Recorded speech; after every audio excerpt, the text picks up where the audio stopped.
Sabi dito, for the Lord watches over the way of the righteous. Ang Diyos ay nakatingin sa mga taong matuwid ang buhay.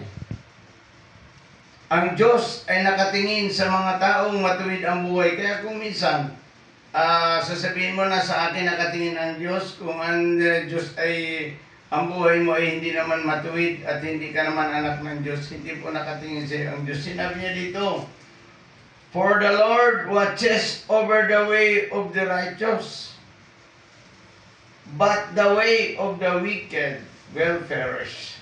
Ang makasalanan ay tiyak na mapapahamak yan.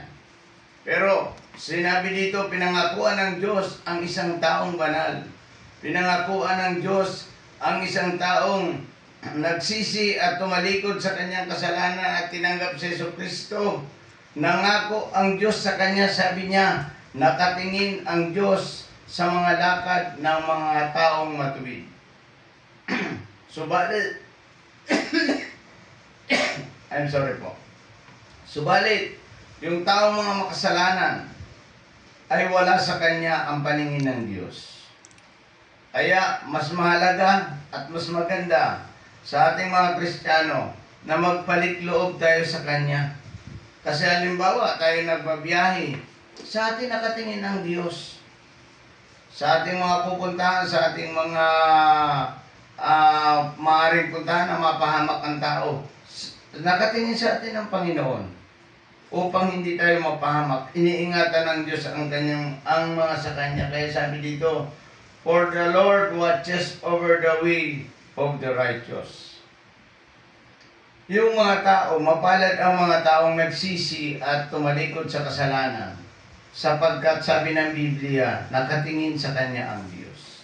Yun ang maganda na sa iyo nakatingin ang Diyos, concern sa iyo ang Panginoon, na ikaw ay hindi ka hindi ka pabayaan ng Diyos.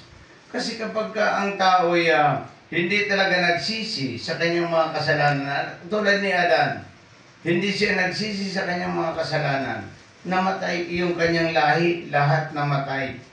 At natira lamang doon si Noe. Namatay yun sa pamagitan ng tubig, inilubog ng Diyos yun. Bakit? Kasi hindi sila nagsisi sa kanilang mga kasalanan.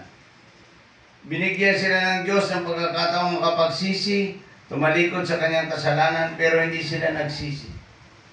Kaya sabi niya dito, mapalad ang tao, na ang tao'y nakatingin sa kanyang Diyos. Bakit nakatingin sa atin ang Diyos? Sapagkat ang Diyos ay natutuwa sa mga taong nagsisi at tumalikod sa kasalanan. At tinanggap si Jesucristo bilang Panginoon at tagapagligtas ng kanyang buhay. Iyon ang isang taong matuwid na pinapangakuan ng Biblia, na pinangakuan na ang Panginoong Jesucristo ay nakatingin sa Kanya.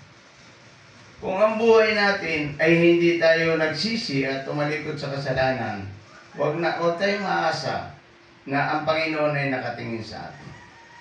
Kaya mapapalad yung mga taong nagbibigay ng kanyang buhay at nagsisisi sa kasalanan, at pagdating ng panahon ay nakatingin sa kanya ang Diyos. Ang Diyos ang umaalalay sa kanya, sa kanyang pamumuhay. Meron ngayong isang bus na aksidente sa Atimunan, Quezon nung panahon. Pero nakaligtas doon yung sumasampalataya sa Diyos. Wala man siyang galo, sabi niya, parang may isang anghel na bumuhat sa akin. Yun ang maganda. Parang doon sa aksidente, nakatawag ako sa pangalan ng Panginoong Jesucristo, parang mayroong isang anghel na bumuhat sa akin. Iyon totoo po yung sinabi dito. Ang mata ng Panginoon ay nakatingin sa mga taong matuwid. Nakatingin sa matuwid na tao, sabi dito, for the Lord watches over the way of the righteous. Ang Diyos ay nakatingin sa mga taong matuwid ang buhay.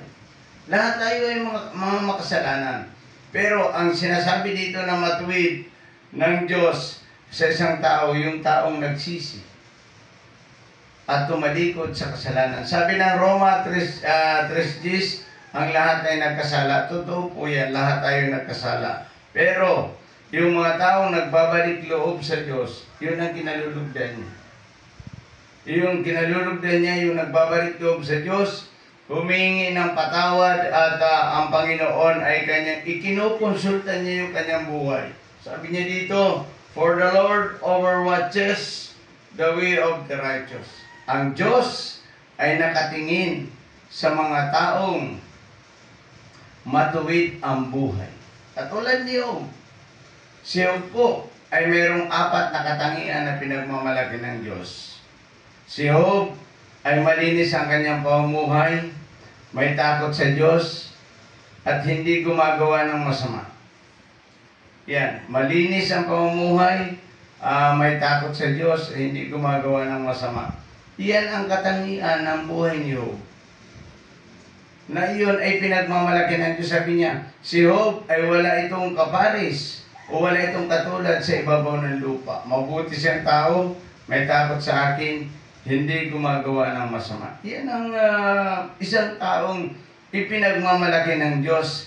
Sa umagang ito, kung tayo ay magsisisi at tatalikod sa ating mga kasalanan, sabi ng Panginoon, ay itong taong ito, ang aking mga paningin ay nakapokus at nakatingin sa Kanya.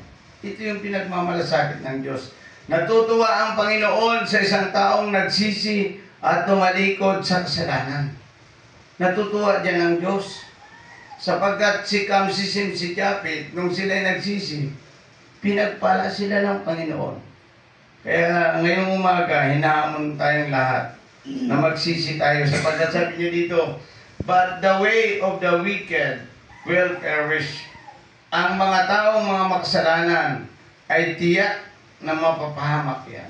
Mga taong walang pakialam na maglingkod sa Diyos. Mga taong walang pakialam sa Diyos. Mga taong walang time sa Panginoon. Sabi ng Panginoon, ito ay darating ang araw na sila ay mapapahamak.